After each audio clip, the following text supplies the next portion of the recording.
تو نومبر 2012 میں supreme court نے آرڈر کیا ban on any mutation of land, یعنی کہ سندھ گورنمنٹ کوئی بھی میوٹیشن یعنی کہ لیز ایشو کرنا یا الاٹمنٹ دینا یا اس طرح کی کوئی گورنمنٹ لینڈ پہ نہیں کر سکتی، اس پہ بین لگ گیا.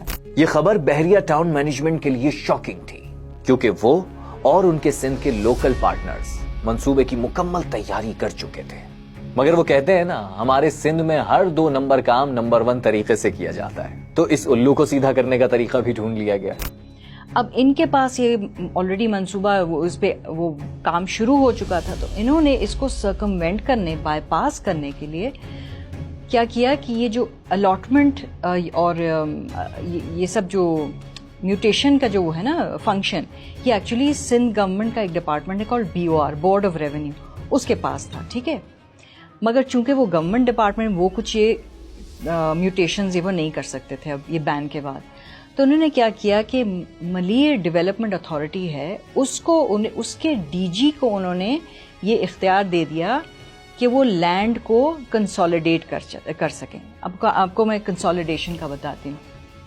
کنسالیڈیشن ایک پرنسپل ہے، ایک طریقہ ہے وے بائے کسی کے پاس ایگریکلچرل لینڈ ہے، سمجھے چھوٹے چھوٹے کوئی پاکٹس ہیں، 2 ایکڑ ادھر تو 2 ایکڑ ادھر، تو اب انکنوینئنٹ ہوتا ہے ظاہر ہے اس کو مینج کرنا. تو اگر وہ دونوں وہ پاکٹس کو ایک جگہ کر کے اپلائی کر سکتا ہے اور یہ بورڈ آف ریونیو اس کو یہ کنسالیڈیٹ کر کے یہ دونوں حصوں کو ایکسچینج میں ایک اور ایریا دے سکتا ہے ایک جگہ، مگر it has to be in the same conditions. یہ نہیں ہو سکتا کہ آپ کو یہ پاکٹس آپ کے دور دراز تھے اور آپ کو ایک پرائم لینڈ میں دے دیا، ظاہر ہے نا، بیکاز اس کی وہ سب کچھ چینج ہی ہو گیا نا اس کا.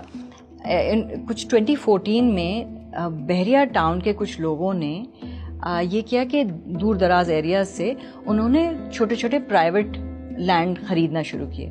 تو انہوں نے کہ وہاں سے پرچیز کیا اور MDA اور بورڈ آف ریونیو کے تھرو انہوں نے اس کو MDA کے تھرو، بیکاز اب تک DG MDA کو مل گیا تھا اختیار کنسالیڈیشن کا، وہ ایریاز کو دور دور جا کے 1 ایکڑ 20,000 روپے کا ہوگا. ٹھیک ہے، انہوں نے ٹرانسفر کیا next to the super highway وے، جہاں پہ land was between 50 to 100 times more pricey.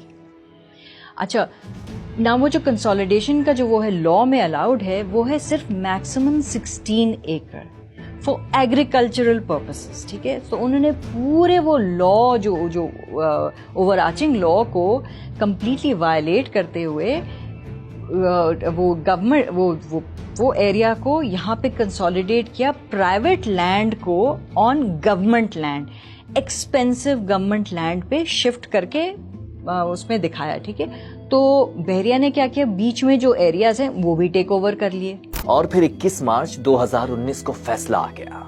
Supreme court نے بحریہ ٹاؤن پر 460 ارب روپے کا جرمانہ عائد کر دیا.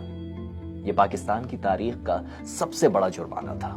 سیٹلمنٹ کے تحت بحریہ ٹاؤن کو اگلے 7 سالوں تک ہر مہینے 2.5 ارب روپے کی قسط سرکاری خزانے میں جمع کرانی تھی. لیکن ساتھ ہی نیب کو ان 7 سال کے دوران بحریہ ٹاؤن کراچی یا اس کیس میں انوالوڈ کسی بھی کریکٹر کے خلاف کوئی بھی کارروائی کرنے سے روک دیا گیا.